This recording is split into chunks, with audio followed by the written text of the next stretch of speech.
এবার মৌলির সাথে সাথে বিদ্যুতের পর্দাও ফাঁস করলো ঈশানী আর বাণী। হ্যাঁ বন্ধুরা, এমনটাই দেখা যাবে। তাই সম্পূর্ণ জানতে ভিডিওটিতে লাইক দিয়ে চ্যানেলটি সাবস্ক্রাইব করে দেখতে থাকুন।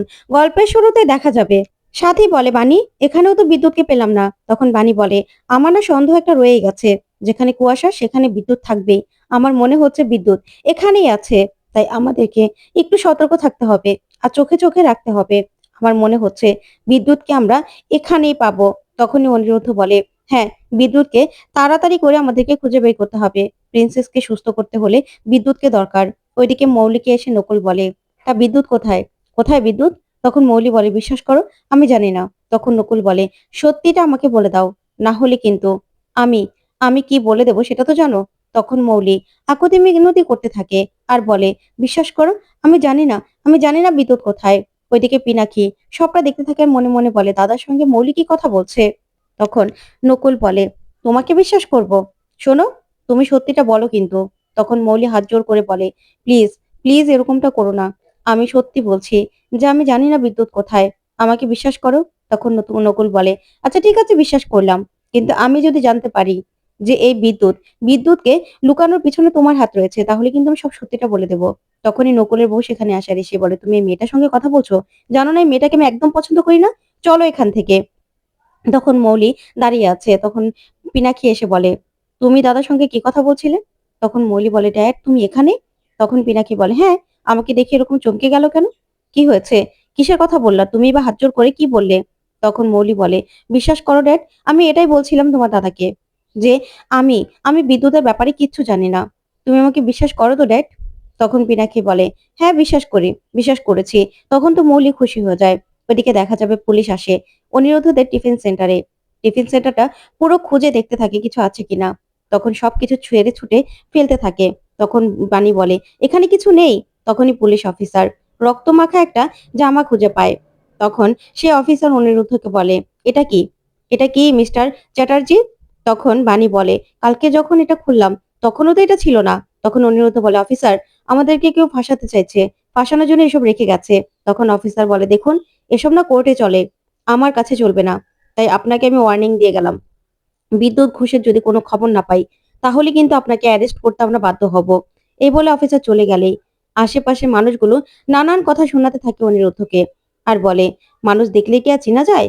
ভাবা যায় লাশ খুন করে আবার গুম করে রেখেছে। তখন অনিরুদ্ধ বলে, না না, বিশ্বাস করুন এরকম কিচ্ছু হয়নি। তখন বাণী বলে, হ্যাঁ আপনারা বিশ্বাস করুন, এরকম কিচ্ছু হয়নি, মিস্টার চ্যাটার্জি কিচ্ছু করেনি। তখন লোকজন বলে, কে বলেছে কিছু হয়নি? না হলে নিজের মেয়ে কি নিজের কাছ থেকে দূরে সরে যায় নাকি? তখন বাণী কিছুই বলে না। ওইদিকে কিছুতেই তানিয়াকে খাওয়াতে পারছিল না বিদ্যুতের মা। তখন সাথী বলে, বিয়ান ওকে গিয়ে একটু ফুচকা খাইয়ে আনুন। তখনই বিদ্যুতের মা বলে, আচ্ছা ঠিক আছে বিয়ান, তাহলে আপনি সাবধানে থাকবেন, আমি দিদি ভাইয়ের জন্য ফুচকা নিয়ে আসছি। এই বলেই বাইরে নিয়ে যায় তানিয়াকে বিদ্যুতের মা।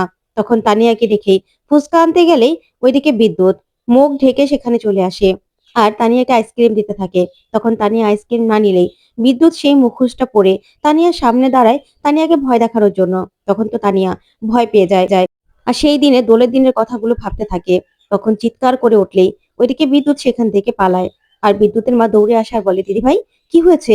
কি হয়েছে? তখন তানিয়া হাত দিয়ে দেখায় আর সেখানেই ফুলগুলো পড়েছিল। যে ফুলগুলো দেখে বিদ্যুতের মার আর বুঝতে বাকি নেই যে কেউ এখানে এসেছিল। ওদিকে বানি আর অনিরুদ্ধ ছুটে আসে। তখন অনিরুদ্ধ তানিয়াকে ধরতে গেলেই তানিয়া লুকিয়ে পড়ে বিদ্যুতের মায়ের পিছনে। তখন অনিরুদ্ধ বলে, তুমি ওকে নিয়ে এসো, আমি যাচ্ছি। এই বলে চলে যেতে লাগলেই বানি বানি অনিরুদ্ধর হাতটা ধরে আর বলে, না মিস্টার চ্যাটার্জি, আপনি কোথাও যাবেন না, আপনি এখানে দাঁড়ান। তখন বানি তানিয়াকে বলে, মাম্মাম এদিকে এসো। কি হয়েছে? কি হয়েছে মাম্মাম? তখন বিদ্যুতের মা বলে, বানি রে, এই দেখ ফুলগুলো। তখন ফুলগুলো দেখেই বানি চমকে যায়। তখন বিদ্যুতের মা বলে, আমার মনে হচ্ছে বিদ্যুৎ এসেছিল। আমি জানি তো, আমি তোকে গর্ভে ধরেছি, আমি বুঝতে পারি এখানে না বিদ্যুৎ এসেছিল। দিদিভাইকে নিশ্চয়ই ভয় দেখিয়েছে, সেই জন্যই সেই জন্য দিদিভাই ভয় পেয়ে গেছে। বিদ্যুৎ বিদ্যুৎ লুকিয়ে আছে, আমি জানি তো। ওই কুয়াশাকে চেপে ধরলেই না বিদ্যুতের খোঁজ ঠিক পাওয়া যাবে। আমার মনে হচ্ছে ওরা লুকিয়ে থেকেই তারপরে এই কাণ্ডগুলো ঘটাচ্ছে। তখন অনিরুদ্ধ বলে, ঠিক আছে তোমরা এগো, আমি একটু সামনে এগিয়ে দেখছি, কেউ যদি এসে থাকে তাহলে বেশি দূর যেতে পারবে না। এই বলে অনিরুদ্ধ এগিয়ে দেখতে থাকে।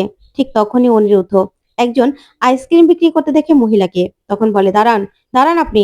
তখনই সেই মুখোশ পরে অনিরুদ্ধর দিকে তাকালেই অনিরুদ্ধর মুখোশটা চিন্তার বাকি নেই। তখন অনিরুদ্ধর মনে পড়ে যায় সেই দোলের দিনের কথা আর বলে এই মুখোশটা ওনার কাছে কি করে আসলো। এই বলে অনিরুদ্ধ দাঁড়াতে বলে। তখন তো বিদ্যুৎ দৌড়তে থাকে আর ওইদিকে অনিরুদ্ধ বিদ্যুতের পিছন পিছন দৌড়তে থাকে, কিন্তু কিছুতেই কিছুতেই বিদ্যুৎকে ধরতে পারে না। তখন অনিরুদ্ধ বলে এই মুখোশটা তার কাছে কি করে আসলো, তার মানে এটাই বিদ্যুৎ কোনোভাবে প্রিন্সেসকে ভয় দেখাচ্ছে, তাই তো। ওইদিকে ঈশানী ঈশানী নজর রাখতে থাকে আউট হাউসের দিকে। ঠিক তখনই কেউ একজনকে আউট হাউসের ভিতরে ঢুকতে দেখে। তখন ঈশানী বলে এটা তো কুয়াশা মনে হলো না, এটা তো মনে হচ্ছে অন্য কেউ, না আমাকে গিয়ে এখনই দেখতে হবে। এই বলেই ঈশানী সেই দরজার সামনে যায়। আর যখনই যখনই দরজাটা খুলবে তখন পিছন থেকে ঈশানীকে কেউ বাড়ি দেয়। আর সঙ্গে সঙ্গে ঈশানী মাটিতে লুটিয়ে পড়ে। তখন জ্ঞান হারিয়ে ফেলে। তারপরে দেখা যাবে ঈশানীর জ্ঞান ফিরে আসে। আউট হাউসের ভিতরে ঈশানী, ওইদিকে সবাই দাঁড়িয়ে আছে। তখন পিনাক্ষী বলে ঈশানী তুমি এখানে কি করে আসলে, কি করে? তখন ডক্টর বলে দেখুন চোটটা অত বেশি লাগেনি, তাই অজ্ঞান হয়ে গেছিল। আমি ঔষধ দিয়ে দিয়েছি, ঠিক হয়ে যাবে একটু পরেই, কিন্তু মাথায় একটু ব্যথা করতে পারে। ওইদিকে কুয়াশা দাঁড়িয়ে আছে। তখন ঈশানী চোখ খুলে সবাইকে দেখে। তখন দাদু বলে আচ্ছা বৌমা তুমি এখানে আসলে কি করে বলো তো। তখন নয়নতারা কোনোভাবেই ব্যাপারটাকে লুকানোর চেষ্টা করতে থাকে আর হাতে একটা ছোট্ট ডাব নিয়ে বলে এটাই পড়েছে হয়তো বা মাথায়, এটা তো পাশেই ছিল। তখন দাদু বলে তুমি চুপ করো তো। আচ্ছা বৌমা তুমি এখানে অজ্ঞান হয়ে গেলে কেন, তুমি কি মাথা ঘুরে পড়ে গেছিলে নাকি? তখনই বাণী আর বিদ্যুতের মা সেখানে আসে। এসে বাণী বলে মা আপনার কি হয়েছে, আপনি এখানে, আপনার কি শরীর খারাপ নাকি? তখন নয়নতারা বলে ব্যাস এখানেও আবার ড্রামা করতে চলে এসেছে, দেখেছো দিদিভাই। তখনই মৌলি বলে আচ্ছা বাণী তুমি এখানে কি করছো, তোমাকে এখানে আসতে কে বলেছে, আর তুমি কি করে জানলে যে আমার মম অসুস্থ হয়েছে? তখন নয়নতারা বলে আমি বলছি না ও ভূত ভূত, সেজন্য যেখানে সেখানে চলে আসে। ওইদিকে ঈশানী বাণীর হাত ধরে বলে আমি ঠিক আছি, তুমি চিন্তা করো না। তখনই মৌলি মনে মনে বলে ব্যাস আসল মামের ড্রামা শুরু হয়ে গেছে, কিন্তু এটা তো কেউ জানেই না, জানতে দেওয়া যাবে না। তখন ঈশানী বলে জানো তো আমি না এই ঘরে কাউকে ঢুকতে দেখেছি, সেই সেই লোকটা কুয়াশার মতো ছিল না, কুয়াশার মতো হাঁটাচলা ছিল না, তাই আমি দেখার জন্য যখনই দরজাটা খুলবো তখনই তখনই কেউ আমাকে পিছন থেকে পিছন থেকে বাড়ি মারে আর সঙ্গে সঙ্গে আমি জ্ঞান হারিয়ে ফেলি। তখন তো ঈশানের কথাগুলো শুনে প্রচন্ড ভাবে অবাক হয় পিনাক্ষী আর দাদু।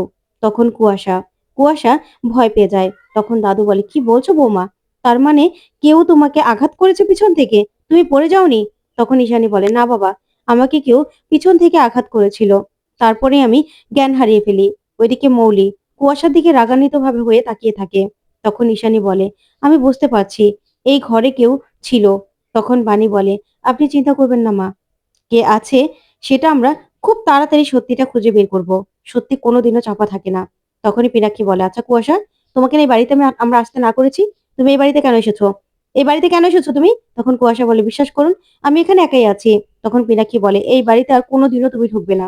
তখনই নয়নতারা বলে আচ্ছা এই বাণী বাণী এই বাড়িতে বারবার কেন আসছে?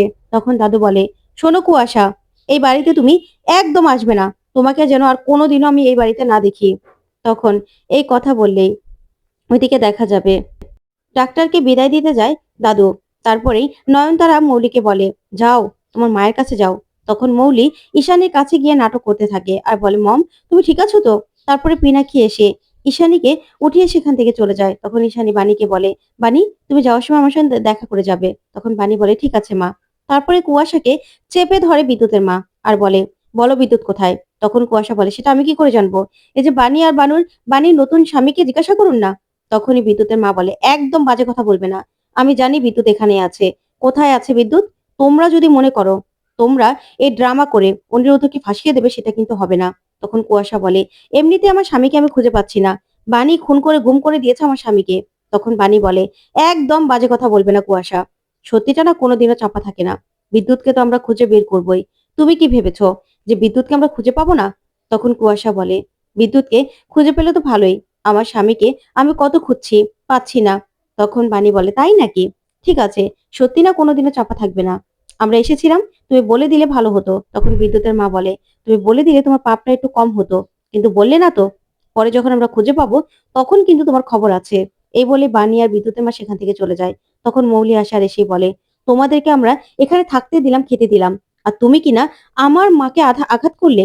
তখনই বিদ্যুৎ বাইরে থেকে বেরিয়ে আসে, চিপা থেকে বেরিয়ে এসে বলে আমাকে বাঁচানোর জন্য ম্যাডাম কুয়াশা মারতে বাধ্য হয়েছিল।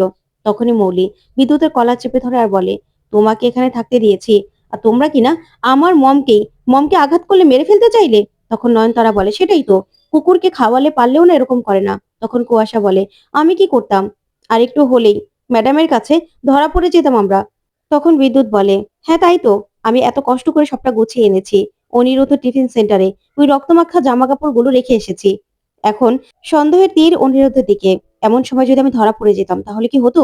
আজকে অনিরুদ্ধর হাত থেকেও আমি বেঁচে এসেছি। এখন তাই তো, এখন আমাকে লুকিয়ে থাকতে হবে। তখন নয়নতারা বলে, হ্যাঁ দিদি ভাই, সন্দেহটা অনিরুদ্ধর দিকে আছে, ব্যাস। আর তানিয়াও ওকে দেখতে পাচ্ছে না, তাই তাই আমাদেরকে এই নাটকটা চালিয়ে যেতে হবে। তখন মৌলি বলে, ঠিক বলেছো গ্র্যান্ড মম। ওই তানিয়া অনিরুদ্ধকে পছন্দ করছে না, দেখলেই ভয় পাচ্ছে। এবার তো আমাদেরকে নাটকটা চালিয়ে যেতে হবে। ওইদিকে তানিয়াকে ঘুম পাড়ানোর চেষ্টা করে সাথী। তখনই অনিরুদ্ধ আসে, এসে বলে, প্রিন্সেস। তখনই তানিয়া খাটের পিছনে লুকিয়ে পড়ে। তারপরে সাথী অনিরুদ্ধের উপর রেগে যায় আর বলে, দেখছিস তো অনিরুদ্ধ, তোকে দেখলে মেয়েটা ভয় পাচ্ছে, তাহলে কেন আসছিস? তখন অনিরুদ্ধ বলে, কিন্তু মা। তখন সাথী বুঝতে পারে যে অনিরুদ্ধর সঙ্গে খারাপভাবে কথা বলে ফেলেছে। তখন অনিরুদ্ধ সেখান থেকে চলে যায় কষ্ট পেয়ে। তারপরে বাণী বলে, কি হয়েছে মাসিমা? তখন সাথী বলে, দেখো না, অনিরুদ্ধকে দেখে ভয় পেয়ে গেছে। তখন বাণী তানিয়াকে খাটের পেছন থেকে বের করে এনে আর বলে, মাম্মাম, এরকম করতে হয়? আমরা এখানে সবাই আছি তো, ভয় পাচ্ছ কেন? এই বলেই শুইয়ে দেয়। ওইদিকে অনিরুদ্ধ খুব কষ্ট পায়, মনে মনে বলে, প্রিন্সেস, আমি তোমার জন্যই তোমার কাছাকাছি এসেছিলাম। তারপরে দেখা যাবে তানিয়া আর বাণী ঘুমোচ্ছে। তখন রাতের অন্ধকারে অনিরুদ্ধ ঘরে আসে। ঘরে এসেই একটা একটা চিঠি লেখে। সেখানে চিঠি লিখে বাণীর কাছে নিজের মনের কথাগুলো বলে দেয় যে প্রিন্সেস ওকে দেখতে পাচ্ছে না, এখন ভয় পাচ্ছে। এখন বিদ্যুৎ আর ওর মধ্যে কোনো তফাৎ নেই, সেজন্য ও চলে যাচ্ছে বাড়ি ছেড়ে। এই বলে চিঠিটা রেখেই অনিরুদ্ধ তানিয়ার কাছে যায় আর গিয়ে তানিয়াকে বলে, প্রিন্সেস, তোমার তোমার সাথে আমি আর থাকতে পারলাম না। এখন তুমি আমাকে দেখে ভয় পাচ্ছ। আমি জানি না কেন ভয় পাচ্ছ। তাই তোমাকে ছেড়ে আমি অনেক দূরে চলে যাচ্ছি। এই বলেই তানিয়ার কপালে চুমু দিয়ে সেখান থেকে বেরিয়ে চলে যায় অনিরুদ্ধ। আর চোখে জল পড়তে থাকে। ঠিক তখনই দরজায় কেমন বাড়ি দিলেই তখন তানিয়া ভয় পেয়ে উঠে পড়ে আর মা বলে চিৎকার করে ওঠে। তখন বাণী বলে, এরকম ঝড় উঠেছে কেন? তখন বাণী বাণী উঠে যখনই দেখে সেই চিঠিটা তো পড়ে বাণী পুরো চমকে যায় আর কষ্টে যেন চোখ দিয়ে জল পড়ে। তারপরে চিৎকার করে উঠলেই সেখানে সাথী আর বিদ্যুতের মা চলে আসে। সাথী এসে বলে, বাণী কি হয়েছে, এরকম চিৎকার করছো কেন? তখন তানিয়াকে শুইয়ে দেয় বাণী আর বলে, ড্রয়িং রুমে চলো, বলছি। তারপর ড্রয়িং রুমে গিয়ে সাথীকে সেই চিঠিটা দেয় বাণী। তখন তো সাথী সাথী সেই চিঠিটা পড়ে চমকে যায় আর বলে, অনিরুদ্ধ অনিরুদ্ধ কোথায় চলে গেল? তখন তখন বাণী বলে, জানি না, জানি না উনি কোথায় চলে গেল। তখন বাণী মনে মনে বলে, মিস্টার চ্যাটার্জি, আপনাকে আমি মামামের কাছ থেকে কিছুতেই দূরে যেতে দেব না। আপনাকে আমি মামামের কাছে আবার ফিরিয়ে আনবই আমি। ওইদিকে রাস্তায় একা একা হাঁটতে থাকে অনিরুদ্ধ। তো বন্ধুরা, কেমন লাগলো আজকের আপডেট? কমেন্ট করে জানাও। ধন্যবাদ।